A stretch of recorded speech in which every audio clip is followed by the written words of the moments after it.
Okay. Hi, I'm DiPietro. Assemblyman, I represent the 147th district, which is all of southern Erie County and the entire county of Wyoming. Thanks for having me. First thing, I was listening to Kevin Backus tell us about, you're the only one that ever pepper sprayed him, but I know about 100 people who are on the other side of this group who would love to pepper spray him. So, I win. So on the reciprocity, a couple things we need to understand. In New York State, you can get your pistol permit. I have mine. I know most everyone here has theirs. But you can't carry in New York City. So how many people know that? How many people know you cannot carry in New York City? So people from out of state who think they can come in, or people around the state, a lot of people don't know that, to the tune of dozens a year, go through New York City for some reason. Maybe they're coming from this side of the state, going to Long Island, Connecticut, Vermont, wherever, going to visit family, and they've got their pistol locked up. It's in the trunk. They get pulled over for just an ordinary stop. They tell the officer that they have a pistol in the trunk. They're in New York City. They're automatically a felon.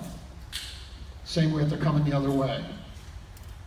This is one of the reasons, a big reason, you're taking average people, no criminal record, honest, hardworking, and you make them a felon overnight out of ignorance. New York City dominates everything we do in New York State, and some people don't really understand the depth of what it is. Every bill that comes to the Assembly floor has to be vetted through New York City. Every bill that gets passed has to be vetted from New York City.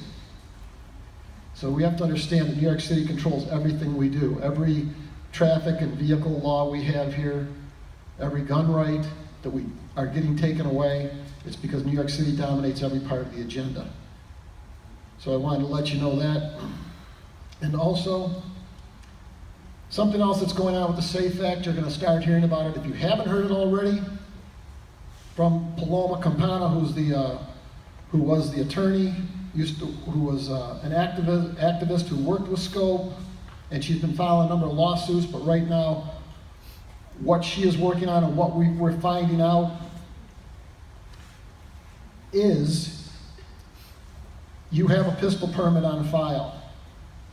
You cannot even get a court order to see what notes are on that file about you, whether you can get it or not, or what's on there. What the New York State Police and others have actually put on it. You have no right to see the contents of your pistol permit file. You have no right to copies of the materials in it. The licensing officer and the courts use the contents of that file to make determinations on whether you will be issued and whether you get to keep your pistol permit. They have no obligation to identify what papers they relied upon or how it impacted their decision. It's a secret government file, folks. And everyone's affected. So I just want to put that out to you too. The state is really going in a bad direction when it comes to the Second Amendment. And I just wanted to let you know that, and then I'll be answering any questions, so thanks. Before he passes the mic, I just got to dovetail on that. If you're a criminal and you want to know what's in your file, you have every right to know that, though. But if you're a law-abiding gun owner, and we have to see the contradiction. A criminal can find out anything that's in any government file about them, but not a law-abiding citizen. Alan, why don't you grab it? Okay, with that, I'd just like to say that I also have the distinction of being maced by a reverend, or should say pepper sprayed by a reverend, and I would like you all to know that the Sheriff's Department of Erie County carries the highest level of pepper spray in the country. The Buffalo Police have it's measured by Schofield, which is very hot, ghost pepper hot. But Alan, we can't carry more than 7 at a time. That's right. That's right. Only 7 squirts at a time. If you have 10, you can be arrested. No. But it's very powerful stuff, and you really don't want to get on the wrong side of the sheriff. He doesn't need to shoot you. All he needs to do is spray you. With that being said, currently, as of right now, just to dovetail on the dovetail for the sheriff, for That is in the works as of right now. You do have access to your file. You can get, you can see the information in your file. Your file, you can't call and say, hey, I'd like to see the information in my wife's file. It doesn't work like that. It is a private record. That's why the clerk's office has gone through the process of setting it up so that you could opt out, so that it could not, so your records could not be viewed as part of the, as part of a public record or a FOIL Act, Freedom of Information Request.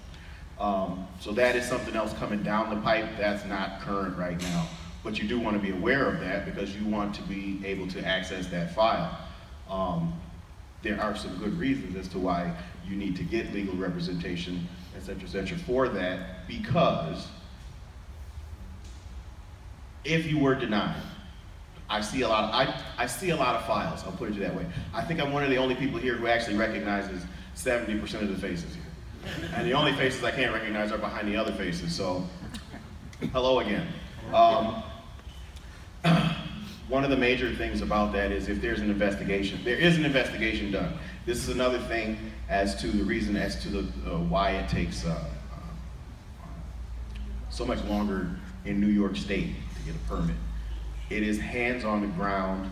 It is their actual detectives touching the files, calling your references, doing the investigations, but there's no one dedicated to doing just that. If you're from the Amherst area and you live in this area, then you're probably familiar with the fact that some people lose control of their cars and drive into buildings. The same detective that has to go out and do the investigation at that building then has to come back to the office, pick up the phone, and start making phone calls to see if your buddy thinks you're all right and you're a pretty good person. Now, we in Erie County have to follow what I'd like you all to understand. This is just something that I would like to, some information I'd like to disseminate to everybody else, somewhat briefly if I can. You want to view us in our department as the Auto Bureau, not the DMV. The state has its own pistol permit department that we answer to. We are an extension of that through your county to make it more convenient for you as possible, because it would be even more complicated if you had to deal through the state, if you can imagine that. And so when the laws are passed, we have to enact the laws that the state does. The auto bureaus don't get to decide what the DMV does. The DMV makes those decisions.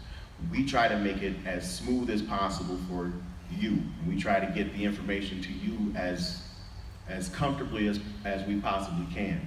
But we can't change those laws. You can.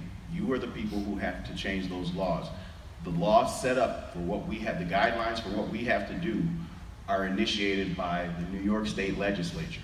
So those are the people that you have to lobby, and those are the people that you have to try and contact, and those are the people that you have to try and get things done. Because when you come to me at the counter, I'm going to tell you what laws passed from down there and what we have to do now.